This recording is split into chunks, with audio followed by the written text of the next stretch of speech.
Bismillahirrahmanirrahim. Assalamualaikum warahmatullahi wabarakatuh. Berjumpa kembali bersama saya di channel Muhammad Fatur Rozi Official. Kali ini kami akan mencoba berbagi tutorial cara pengisian data SDGs pada tahun 2021. Ada beberapa item yang perlu diisi pada aplikasi SDGs ini. Yang pertama di sini ada namanya survei desa. Kita langsung saja buka survei desa. Di sini ada beberapa pertanyaan yang perlu kita jawab. Yang pertama, lokasi. Itu lokasi desa kita masing-masing di mana. Kemudian pemerintahan desa, siapa kepala desanya yang menjabat. Kemudian di sini musyawarah desa, siapa. Kemudian regulasi. Kemudian APBD. Ada beberapa pertanyaan. Kemudian selanjutnya aset desa.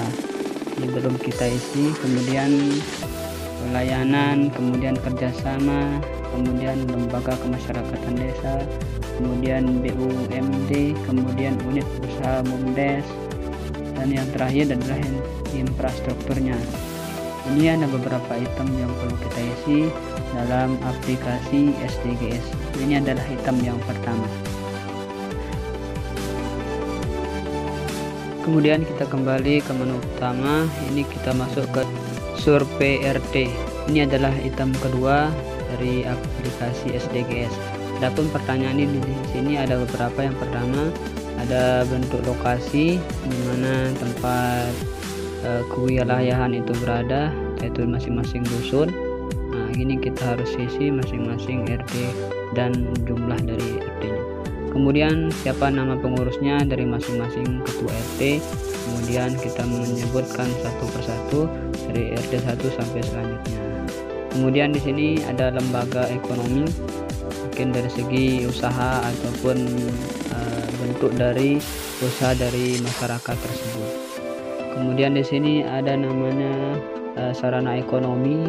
Kemudian bagaimana pendapatan jumlah dari penduduk tersebut ataupun pendapatan dari masing-masing RT atau desa tersebut. Kemudian di sini ada fasilitas ekonomi, kemudian infrastruktur, kemudian ada lingkungannya, kemudian bencana, kemudian integrasi. Ini adalah bentuk dari survei RT yang kita isi. Sebagaimana ada yang terjadi di dusun atau masing-masing wilayah, harus benar-benar diisi dengan sepenuhnya.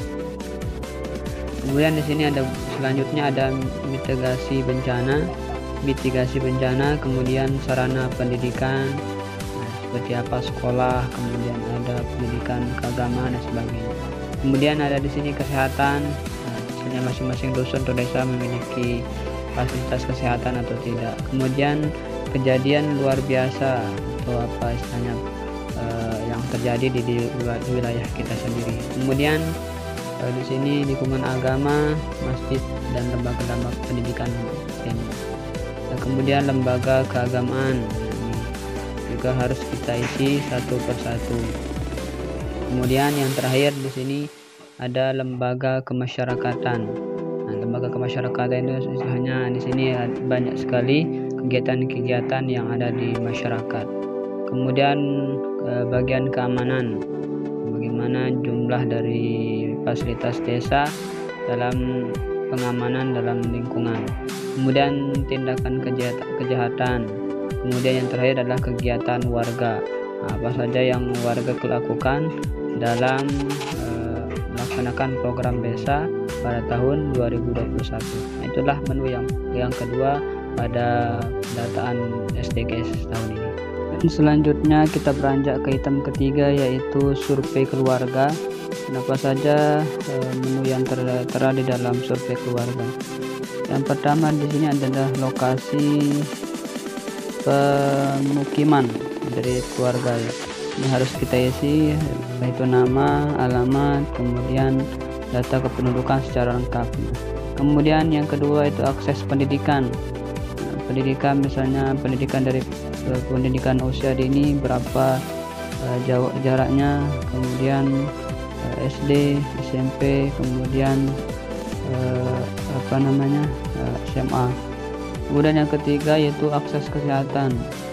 Berapa jarak dari rumahnya menuju akses kesehatan, yaitu rumah sakit maupun tempat-tempat perobatan lainnya.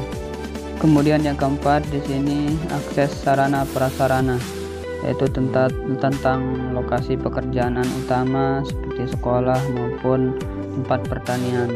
Dan yang terakhir, adapun menu yang terakhir lainnya, diantaranya di sini pertanyaan tentang bantuan apa saja yang didapatkan dari pihak pemerintah, kemudian berapa pendapatannya, kemudian berapa pengeluarannya dalam sebulan. Nah, demikian item yang ketiga dalam survei keluarga. Dan adapun survei yang terakhir yaitu survei individu. Nah, ini item yang keempat, apa saja isi dari survei individu. Kita langsung saja buka survei individu. Nah, yang pertama adalah data individu itu sendiri dari masing-masing keluarga atau kakaknya.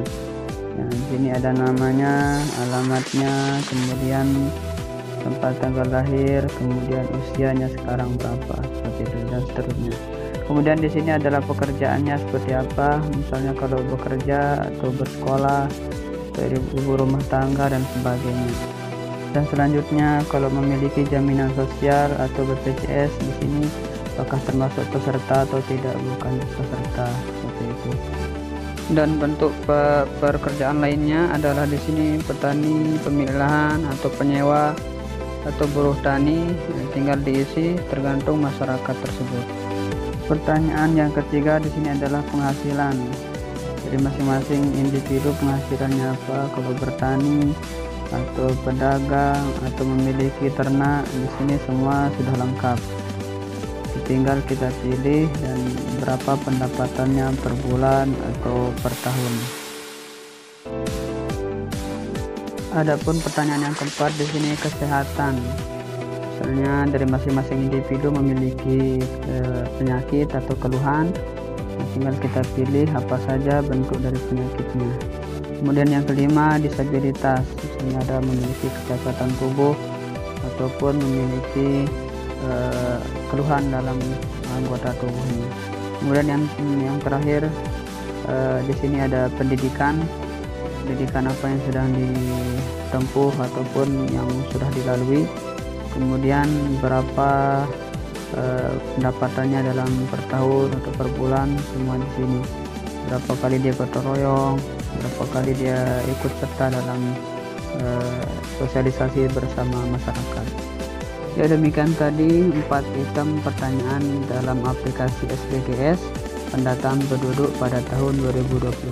Semoga bermanfaat dan mari kita dukung pendataan ini dengan sukses. Selamat menonton, terima kasih.